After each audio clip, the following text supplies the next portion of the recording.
Questo non è un torrente, ma è una strada normale.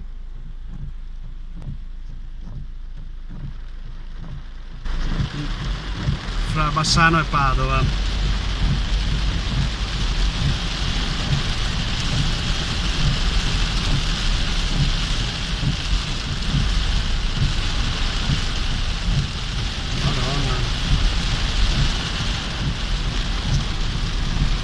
Sono 10 cm di acqua qua.